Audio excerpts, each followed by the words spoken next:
Okay, in this particular lecture and presentation, we're going to talk about America's role in the British Empire, which fits right into our chapter on colonial society. And if you look at the subtitle here, I've called this a matter of perspective because we're getting to the point in American history where perspective becomes incredibly important in seeing, the ideas of who's right, who's wrong, why people do certain things. So this perspective is going to be very important.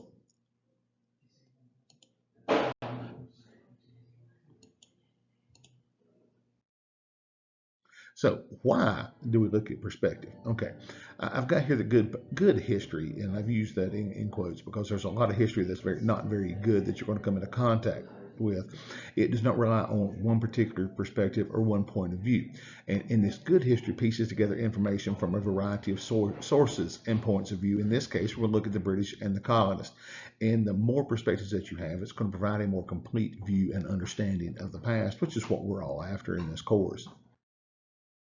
Now, so what I've called this the view from the cheap seats is we've got three groups that we're going to be dealing with: the colonists, the British, and the Amerindians. And when we look at it, you've got some overlap in the Amerindian and British perspective when dealing with the colonists. And we're going to have some different perspectives between the colonists and the British. And all of this hits an interplay in the mid 18th century that is going to lead us to a road of American history that we kind of know, that we're quite familiar with. But a lot of times we get lost from whence it comes. And so that's kind of this overlap between these perspectives helps us find that. Okay. So, who were Americans in the early to mid 1700s or the early to mid 18th century? And there are so many similarities with the British that it's not funny. These are almost direct descendants of those that left Britain.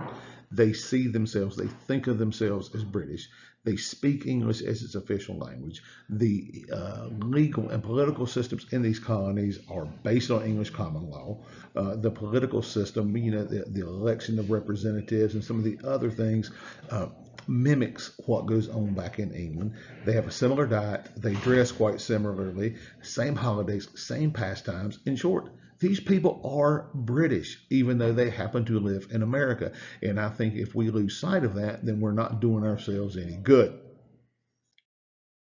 So, if there's going to be similarities, there's also going to be differences. And I really wish I had that hat this guy's got on. It's a pretty cool hat. But what happens is by the mid 18th century, you're going to have a lot of nationalities and ethnicities mixed in, including my own. I mean, my own ancestry is not English. It is, the vast majority of it is Scots Irish. And so you get those like that are mixed in. You're going to get Germans that are mixed in. You're going to get a lot of different groups like that are mixed in. And when you come to America, and people have been living here for a while, there are the social status is going to be so much better because you're not stuck with where you started. If you look at that third bullet I've got there that you could rise higher in America, that's true. Whereas in Britain, it was so incredibly hard as to be virtually impossible. Whereas in America, you could do so, and your status rests on wealth and not on your family lineage or your family name, and which to us is the way things ought to be. We pull ourselves up by the bootstraps. But where in Great Britain at that time you could not. America also has more suffrage, which is behind the picture of me there, which means more people could vote here than could vote back home, and that's going to play itself into next week in a great deal, in a big way. And there were many more opportunities in America. You could get wealthy. One of our most famous sons, Alexander Hamilton, there is no way he could have risen anywhere as high as he did in Great Britain, but yet here in America we still use his his economic system, and he's on the $10 bill, so that tells you he had to do something good, and we'll get to that in a couple of weeks. Now, there's a relationship between the colonies and Great Britain. And it is historically Britain, that's who the colonies want to provide them with protection. Okay? I mean, think about it. They're after the defeat of the Spanish Armada, they become the most powerful military literally on the planet. There's that Napoleon business in the late, 18th, early 19th century. But the most powerful empire in the world is going to be the British Empire. And so what happens is by the middle of the 1700s, they want to end the colony's individuality. Okay, because you've got, well, there's like 42. Well, that becomes 42, but there's more than the 13 we think of that are over here. Okay, and there's a hodgepodge of different types. You're going to see that in your reading this week. And so what we got to do is got to in that individuality. Well, number one is for ease of defense and governing. The ease of defense is going to be a big deal because just to the west over here is going to be the French. To the south is going to be the Spanish, and so those are enemies and rivals of Great Britain. So we got to make it pretty easy to defend. And then you got to govern the full things, and which is going to create the hodgepodge of problems that are going to lead us into the American Revolution. Historian John Ferling has said they wanted everyone all the colonies to march to the same drummer. Well, you know good and well in America, we don't march to the same drummer ever. And so John Ferling is going to throw a little foreshadowing out here in this, but that's what the British want. And so you look, 1721. You know, we usually think of 1776 as the beginning of the American Revolution, even though we're going to fix that here next week or so. But in 1721, you know, 50 years or so before we're fighting at Lexington and Concord, they want to consolidate the colonies as one unit, you know, or as one set of units. Want to build these forts along the frontier, maintain a garrison of 8 regiments of regulars, which is a standing army that we're going to get to in just a moment. They want to do this. Now, it makes sense. It is logical. It is efficient. And if you're wanting to build a real, honest to goodness empire, this is what you do. There's only one problem. The colonies don't want that to happen, and that causes this relationship to ebb and flow over time. All right. So when we get to this point, we've got to talk about the tradition of opposition, or what I'm going to call radical Whig ideology for a second. Well, I know you're on the edge of your seat wanting to know what these radical Whigs are. Well, let's go find out. All right. First of all, they have really cool clothes. I mean, I like the shoes. They'd be pretty cool. Not Air Jordans, but they're clothes. Anyway, but power and liberty become the two words. Whigs believe there's always, always, always a struggle between power and liberty. Okay? It said power on one hand, liberty on the other, that people lust after power and will stop at nothing to achieve it. And if that's the case, then liberty has got to be the thing that we protect. It's the thing that they're trying to take away with this power. You're going to hear some of this, you know, kind of these concepts in the modern American political landscape. The radical Whigs came up with them, and they have cool hair and cool clothes. Now, this man here, Bernard Bailyn, used to be a professor at Harvard.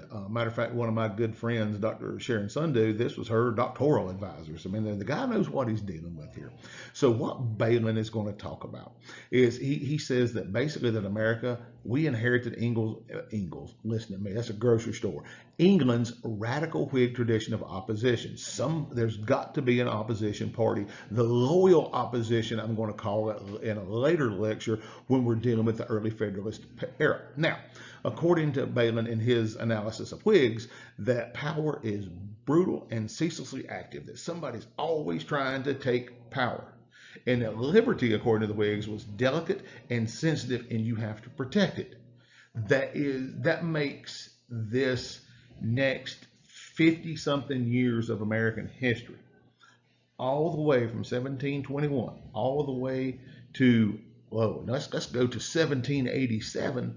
That makes it make some sense. Power is always ceaselessly and brutally active, and liberty is delicate and sensitive and must be protected. So keep that in your head as we move through this. Now, the next thing is the standing army. You see here the British and their regimental coat, or as we call them, red coats, you know, or lobster backs, or anything else you can get your hands on during that time. But according to the Whigs, they're an affront to liberty, because you think about it. And okay, let's think about this for just a second. Let's take it into the 21st century, where President Biden a little while back said, hey, basically that if you're American citizens and you want to take on the federal government, you better have an F-16. He's fed right into the radical Whig fear. Now, you know, he means nothing by that particular saying, and I think we all know that's just politicians being politicians. But during this particular time period, the radical Whigs think that a standing military is a affront to liberty because, hey, They don't have F-16s, but they do have Brown Bess muskets and bayonets and cannon and everything else. And if they become the tools of the powerful, or even worse, they become autonomous, like we saw in pieces of the during the end of the Roman Empire, that's a problem.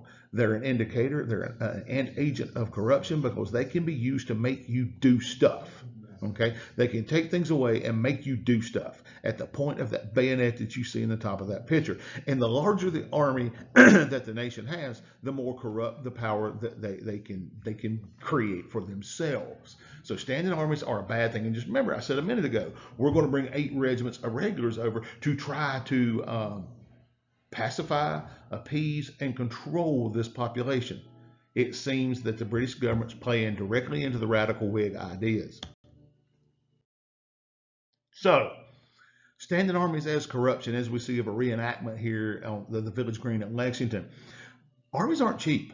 Even to this day, I mean, we cannot imagine the amount of money that it takes to sustain our military. I mean, you know, good, bad, whatever. I mean, you know, it costs money. That's just a statement of fact. So they cost money. And how do governments get money? Taxes. Even in the 1700s, taxes. And if they can tax you, they can take your property. It's like I tell people, it doesn't matter if I, these days pay my mortgage off. I don't really own my home because the minute I don't pay my property taxes, the Cleveland County is going to take it. They're going to sell it to pay the taxes for me, and then I might get whatever's left over. So what they're talking about here in the 1700s is that taxes are a threat to property. If you can be taxed, your property can be taken. Okay, and that's going to be a problem. That those threats to property, that creates a threat to liberty. That creates this idea that power again is brutal and it's ceaselessly active. And standing armies are the ones that are going to enforce it. When the British regulars show up at your door, they can take what they want. So standing armies are that agent. Now, what does all of this mean? Well, this story of America versus the British has a new element, okay? And again, we've done the reading and you've seen the presentations, their ideas of rights as Englishmen. And it's not just that. It's not just what we've seen growing up with no taxation without representation. It's not economic and it's not a monetary machination, even though we're talking about taxes and property. If you go to America during that point of the 18th century, terms like liberty and tyranny, they actually have meaning. They're not something you throw around on CNN or Fox News. They really have meaning to those people. They are deep-seated ideas. And so now it's not just this abstract rights as Englishmen. It's not just this abstract no taxation without representation, which is going to become an American rallying cry. It is liberty and tyranny.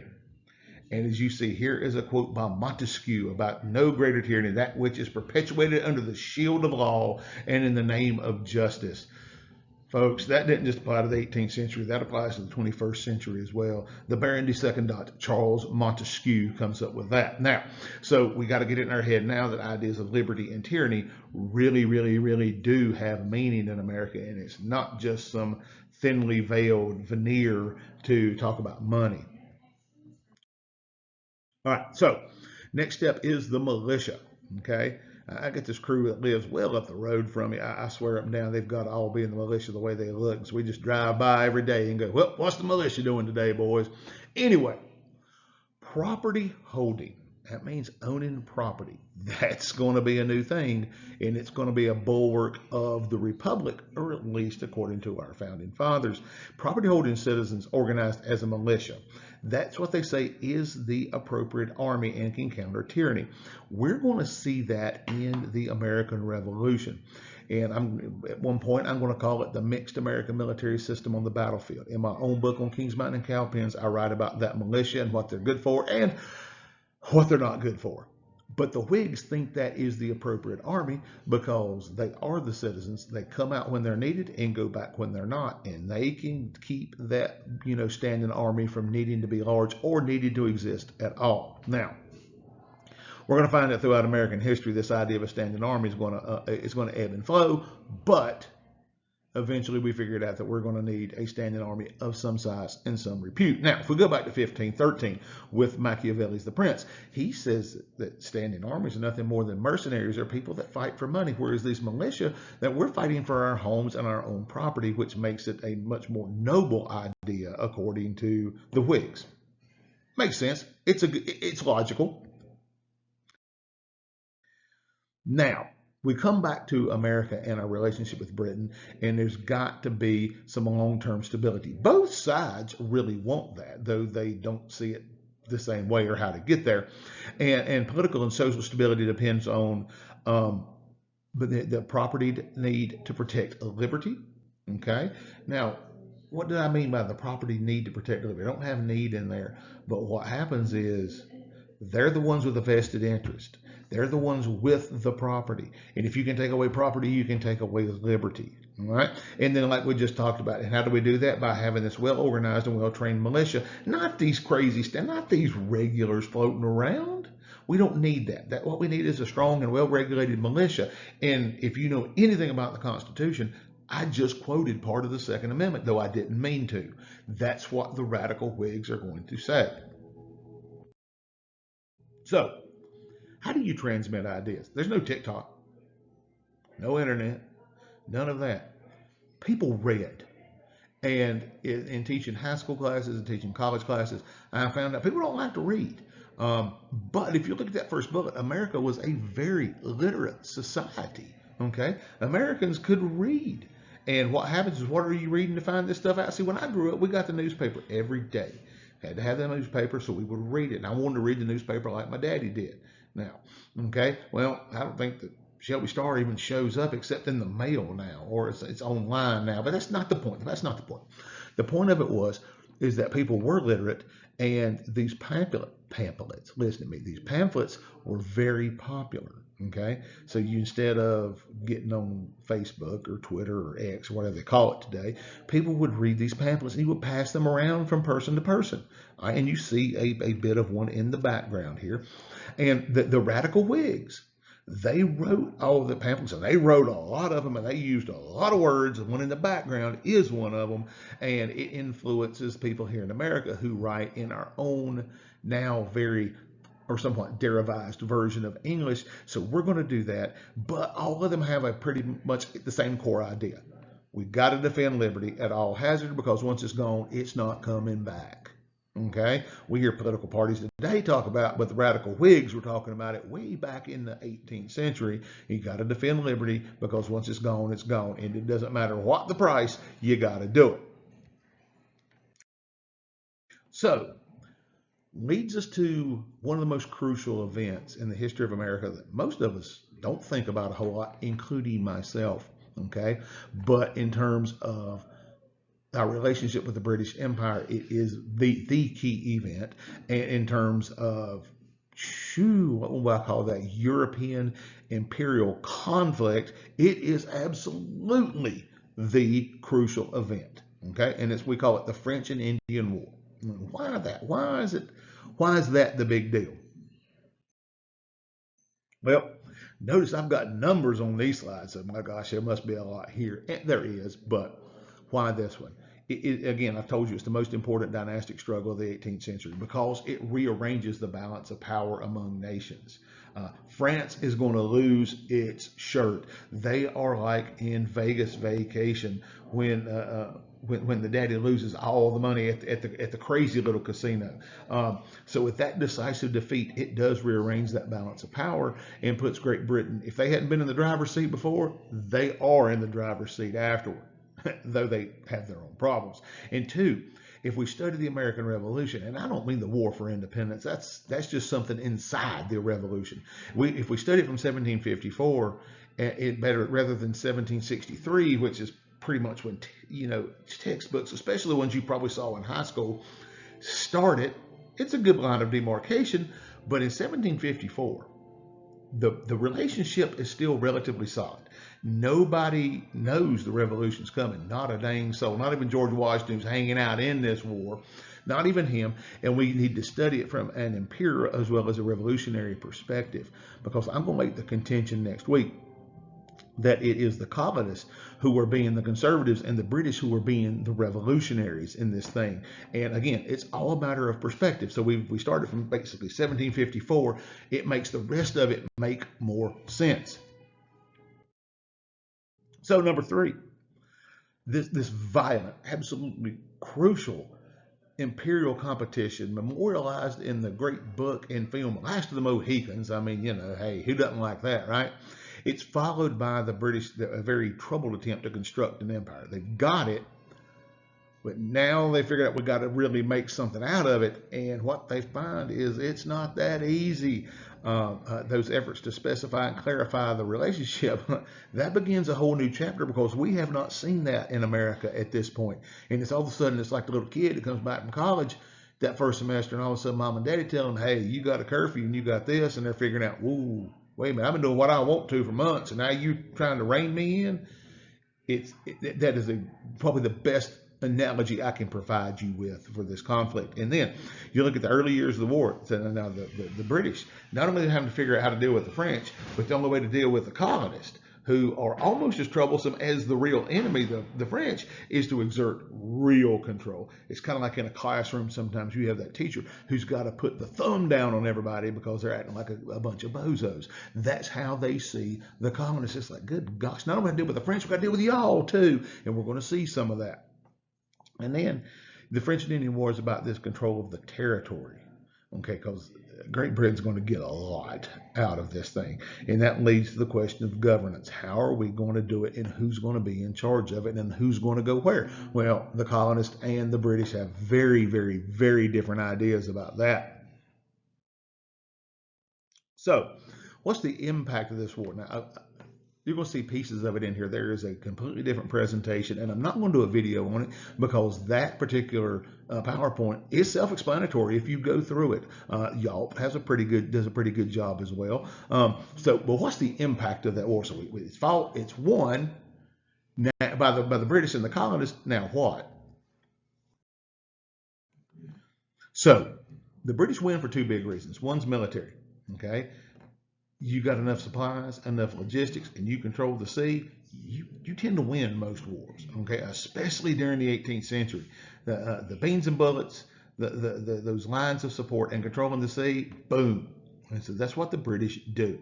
One of my special topics of research is a fellow by the name of Daniel Morgan.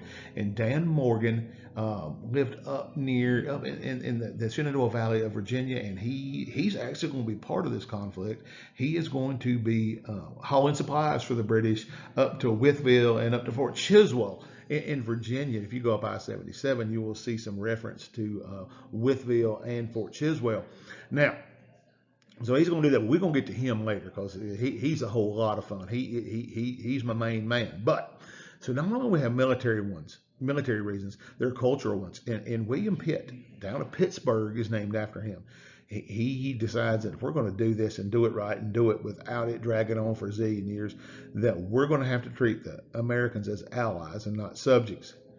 That's a double-edged sword because they're going to get, in the words of one of my old high school coaches, Coach Sid Bryson, they're going to get too big for their britches. And so the Americans see themselves as equals in this thing.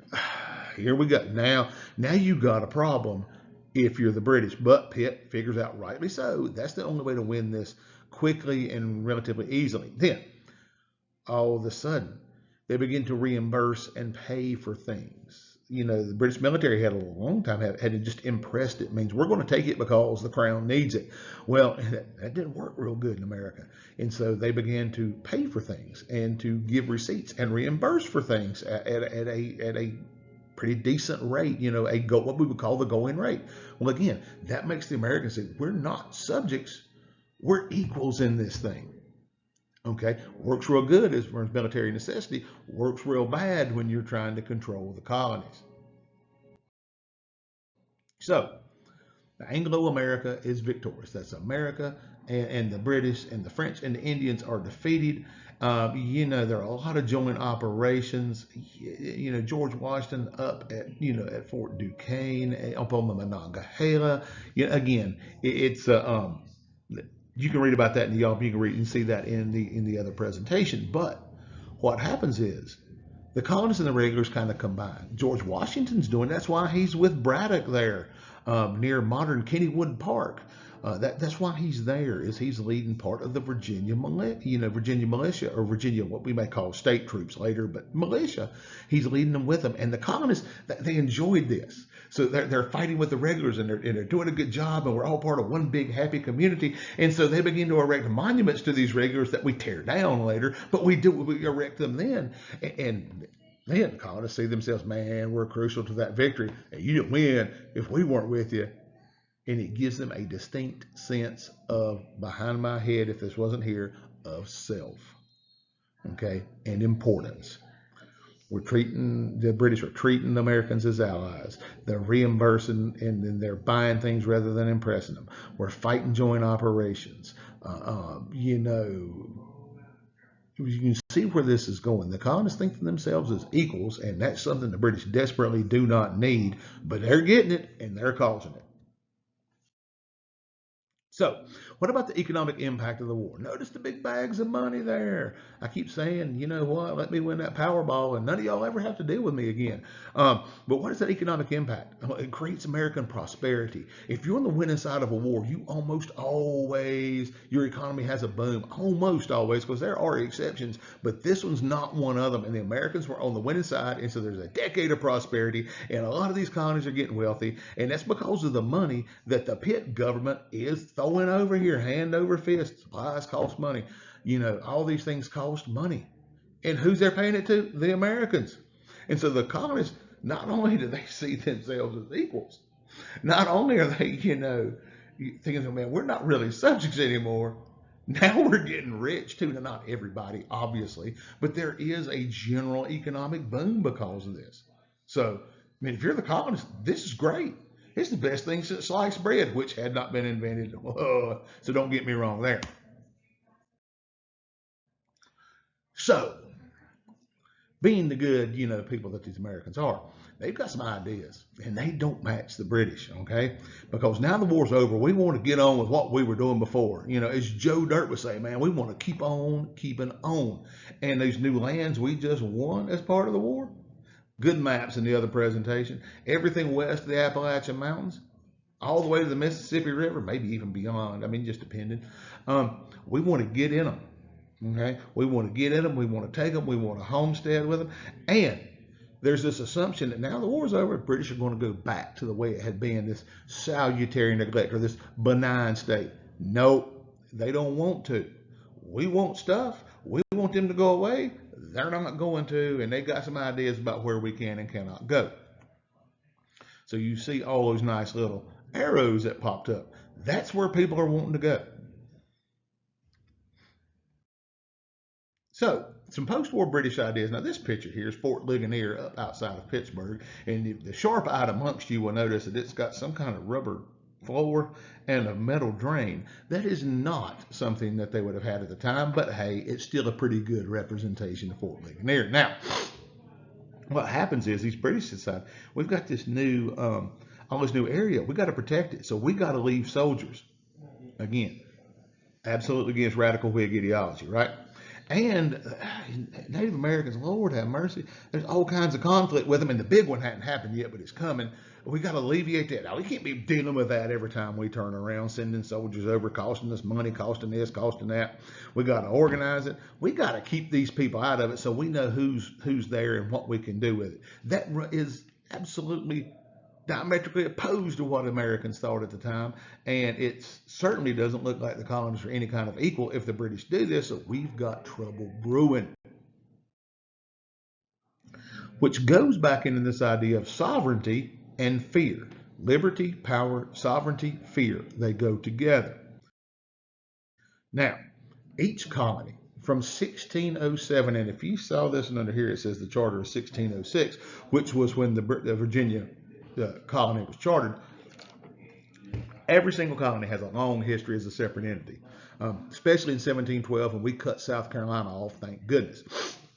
But whether these charters, the institutions such as the Virginia House of Burgesses that cropped up, their laws, their history, their identity, all of these things, each colony has their own. Now, of course, they're modeled after parts of Great Britain, but the colonies have their own. They want to keep them, and they're independent.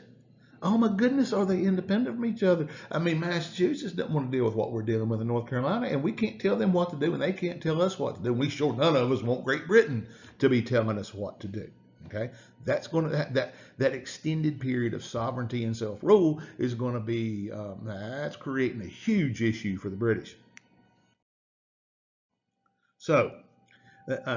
These small colonies, like your Rhode Islands and places like that, they fear any attempts at unification here. Why? Because they think they're going to be dominated by the bigger ones. Virginia at that time was the most populous colony in America, and that Virginia could dominate them. Oh man! If you look at that second little dash kind of bullet, influential men have feared losing their position in power. You just figured out politics every single where. And then taxpayers, they were afraid they never get additional taxes, and nobody wants that. So everybody's kind of up in arms. What are the British doing, and how is it going to be bad for us? Because it can't be good, cannot be good. We're going to lose our sovereignty, which means we're probably going to lose our liberty. And the radical Whigs say, no, no, no, no, no, you can't have that. You've got to fight it at all costs. And that's what's swirling through the heads at this particular time. Now, nobody's talking breaking away. Nobody's talking about fighting, except in the sense of resisting this stuff. So now what happens is immigration and immigration are going to come into play. You know, think about the people of America. Originally, they have fled Europe to escape something, and whether it's tyranny, whether it's religious persecution, whether it's poverty, economic, whatever it is, they have fled. They have come here to escape something. So they're immigrating here and emigrating from there. And then, you know, it's like up in the Appalachian Mountains where the Scots-Irish are. I mean, you know what? They fight everybody. They don't really care. And they don't want anybody telling them what to do, which we're going to see during the American Revolution's War for Independence. So this autonomy becomes very important to maintaining the type of life that a lot of people want.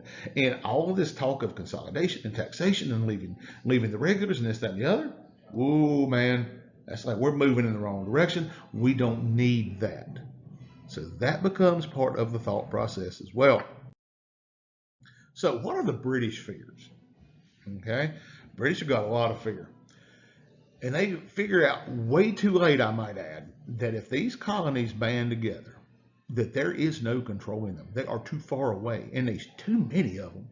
I mean, it's, Lord have mercy, it's like dealing with little middle schoolers that I deal with every day. Too many of them, and they're too far away. So what happens is when the British weren't doing their part to protect us from the French menace. You know, it's amazing when we want something, please help us, you're not doing enough. But when we don't want it, it's like, oh my God, go away. Nothing new in this world, people.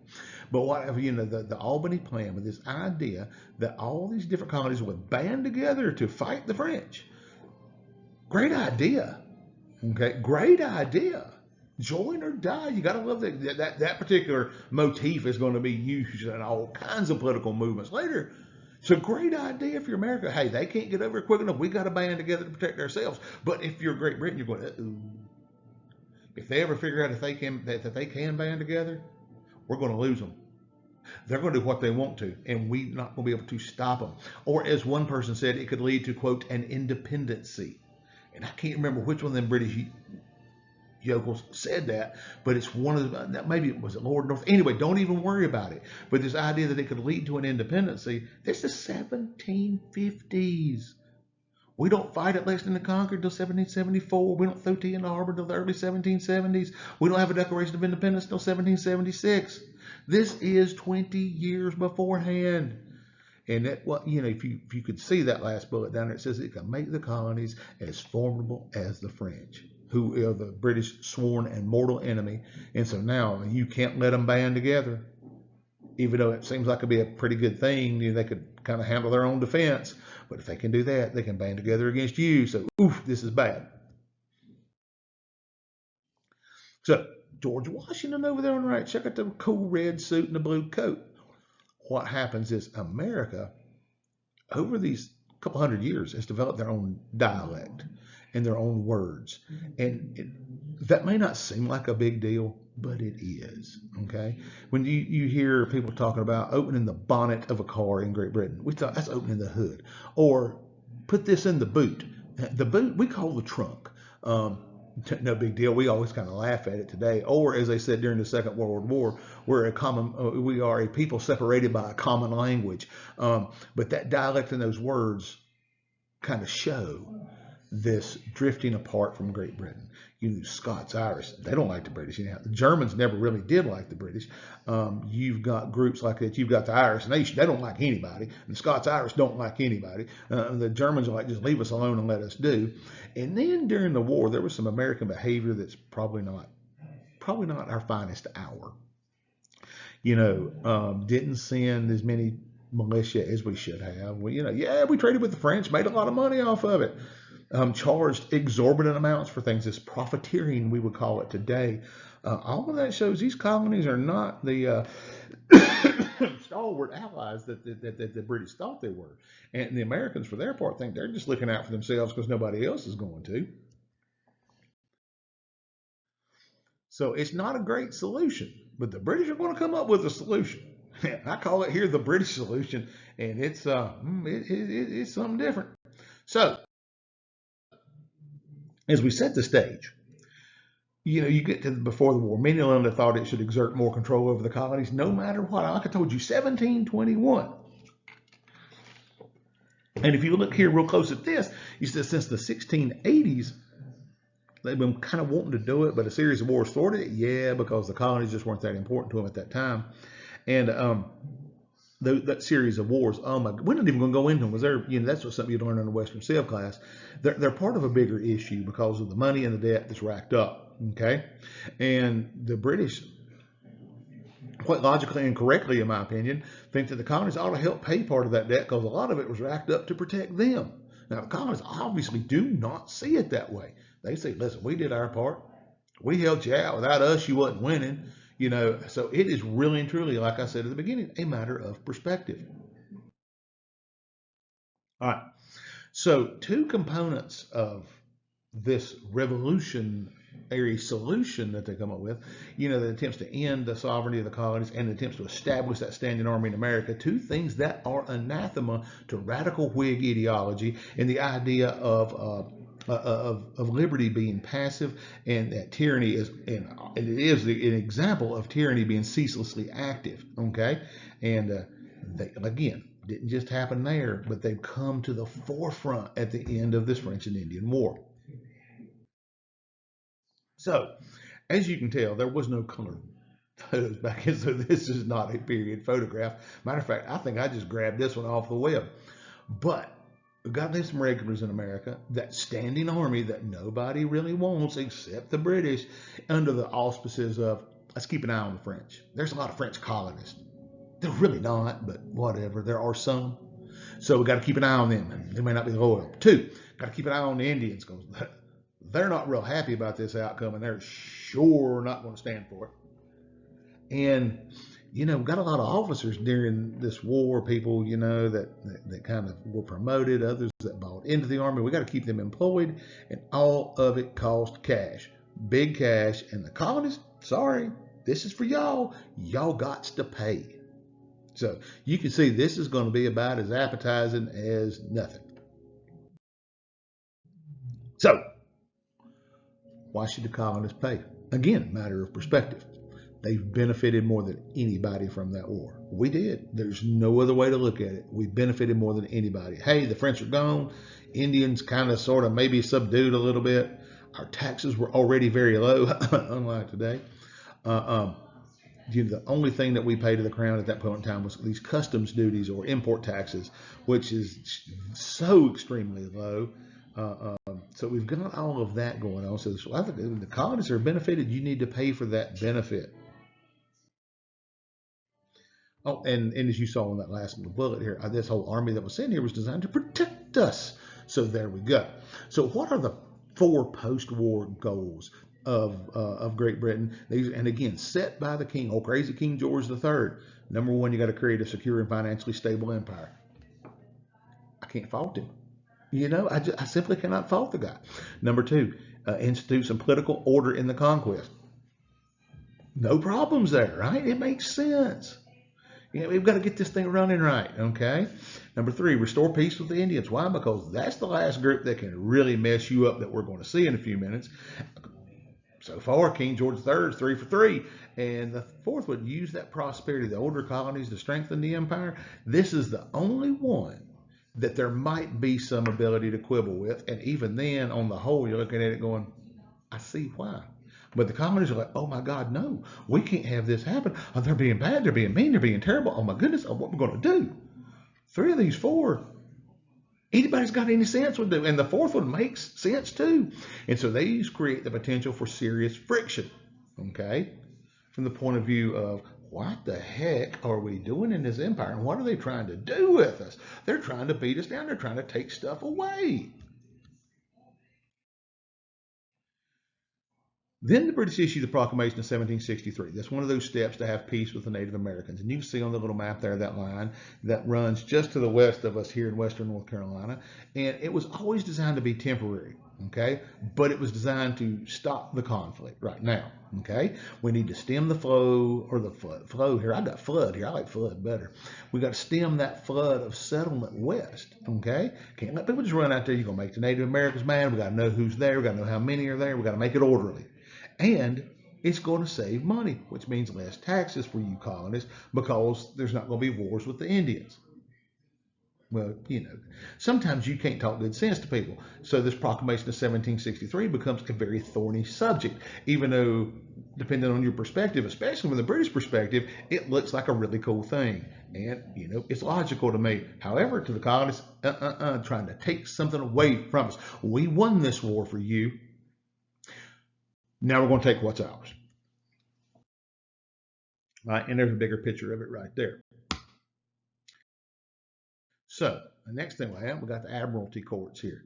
And again, this is not a picture of the Admiralty Court because there was no color photographs back then, or there was no photographs at all. But here was the thing: we got to make sure that money flows to Great Britain. This is a play on mercantilism that we've read about before, and so the money's got to come back home, and it limits the graft at the customs houses, which apparently, man, you could embezzle serious cash. It was designed to limit smuggling and to reduce the influence of these local people, local judicial systems and mobs. And so then here, the Admiralty Court, you're going to get found guilty because you got paid. If you're that judge there, you see sitting in front of that flag, you got paid from the fines you levied on whomever. So of course you're going to find them guilty. I mean, how silly is that? But from the British perspective, this ensures a lot of things happen, that you don't get caught, that you don't do these things, and that the money comes back to Great Britain. And if you're the guy who's that judge there, yeah, you find everybody guilty because you get paid out of it. So the Admiralty Courts just make everybody all kinds of happy, right? Then the Currency Act shows up. Okay, this is when 1764. War hadn't been over a year hardly, and we got a new Currency Act. All right, and this is one that said you colonists can't issue your own inflated paper money. Stop it. Quit with your monopoly money. We're going to see that later in America. I've got a $20 bill from the Bank of Chesney, South Carolina, somewhere in this house. I mean, who wants money from the Bank of Chesney? I mean, good grief, that's worse than First National Bank of Shelby. But anyway. So we can issue that on inflated paper money, which makes settling debts a lot easier. And it makes, that money, worth a lot less, which your creditors, especially back in Great Britain, are going to have problems with. And as we get to that American Revolution, you're going to see people like George Washington, not George Washington, Thomas Jefferson, and even Washington to a lesser extent, have a lot of money that they owe to banks back in Great Britain. And that's a thorny little point, okay? And so colonial money, they want to make sure that it had the same value as that in Great Britain. So that way we could trade back and forth on equal footing. That makes sense to me. If you're the British, that makes a lot of sense.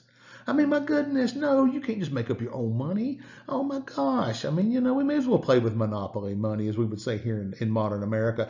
But at that time, the colonists, no, they're trying to take away our sovereignty. They're trying to take away our property. I don't think that's the right way to look at it, but that is the way the colonists looked at it. And so the next thing we had a little Sugar Act. Notice that's modern grandma's molasses, which if you hadn't had that on a butter biscuit, you don't know what you're missing. But this is designed to raise revenue. Okay, so the Sugar Act is designed to raise money for Great Britain. But look what it did. It didn't raise these taxes on sugar. It actually lessened them. Now, let's think about that a minute. We got this new act designed to raise money. Oh, you can't do that. Oh, God, you're taking our money away. We're going to lower your taxes on the stuff. Oh, I don't care. You still can't do it. That is the response of the colonists in a lot of ways. It's designed to stem smuggling and bribery by reducing the tax. Make sure by that way actually raising the amount of money that goes back to Britain. This right here is the classic paradox. We don't want this sugar act. Well, you really should because it lowers taxes. That's the way this relationship has devolved by that point. Which leads us to the Mutiny Act, or what we usually call the Quartering Act in American history. And hey, if you got soldiers in America, they got to have some place to stay. Barracks cost money, right? They're keeping them up cost money. So we're going to put some soldiers in people's houses. You have one here. Hey, y'all over there, y'all take one, you take another. Not a huge deal, but who wants an unwelcome guest in their house, right? But it's designed to lower those taxes on people because now we don't have to raise them to pay for barracks. Well, that's not the way America saw it, and I get that. I mean, I get that. This right here is going, who thought this was a good idea? But logically, the British did it in order to save money, in order so those taxes would not have to go up. But nobody wants an unwanted guest in their house. Then comes the big dog, the Stamp Act, the most hated act of them all. And it came at the wrong time because you see some internal taxes from these different colonies. They began to go up, so people are paying more in taxation. And then all of a sudden, here comes the Stamp Act, which is, nobody in America had ever seen this before. And it's a tax on all kinds of crap. Everything from lead that you put in the paint to decks of playing cards to God only knows what else. And if they can tax you dang poker cards, what else are they going to tax? If they can tax the glass in your windows, what else are they going to tax? And so it is this idea of where is the bounds. Whereas Parliament's sitting back here going, you know what? A little bit here and a little bit there adds up to what we need. So again, perspective is truly the name of the game here. So one of the things happened that the British were deathly afraid of. An independency does start. And it's not really an independency, but it's kind of a banding together with the Stamp Act Congress. And the colonies are going to get together. And they're going to be, what are we going to do about this? What are we going to do about this bunch of bozos trying to tax us for everything? And I love this picture. Do not even ponder the thought of selling or trading goods without the royal stamp. Really? Apparently you don't know how far these colonies will go. And they do. So the Stamp Act Congress, how are we going to fight it? That is going to become a mark of America during this period. So where does this leave things? And you see the subtitle, in a bad way, and it does, but nobody thinks there's a revolution coming. Not at this stage. Not even the most forward thinking of people have got that in their head. So we've got this tyranny versus freedom question. Who has that power to tax? The Parliament says, by gosh, it's us. And you just best get over it. Whereas the colonists are going to be like, no, we don't have representation with you. No colonists are in Parliament. Therefore, you do not have the authority to tax us. And so you go back to the Whig ideology, that property, which taxes are taken away, is the bulwark of freedom. Okay. Therefore, your taxation is a threat to our property, which means it's a threat to our freedom. And the only people that can do it are local because it is responsible, it is controllable.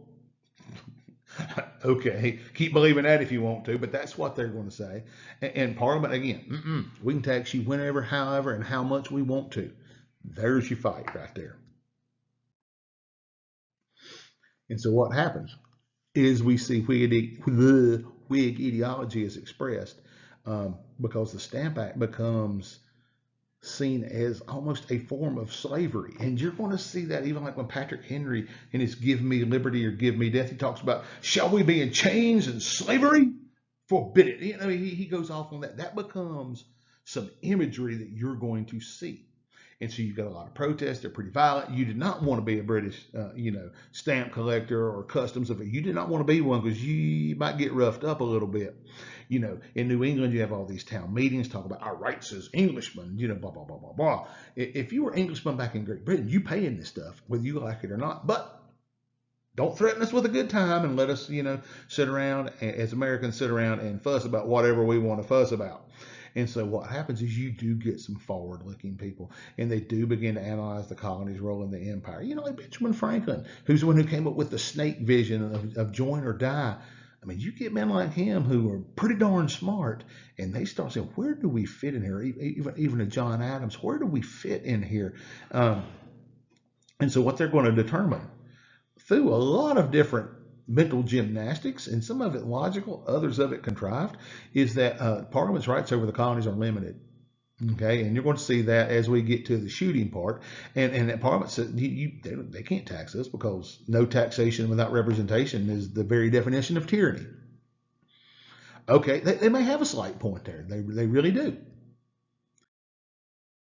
So now we get onto the road to revolution, because this is what sends us down the slippery slope that it looks like nobody can come back from. And lastly, I threw this bibliography up here to show you that there are a bunch of different perspectives and a bunch of different authors present in this particular lecture, simply because, hey, if you're going to have good history, it's got to be from more than one source.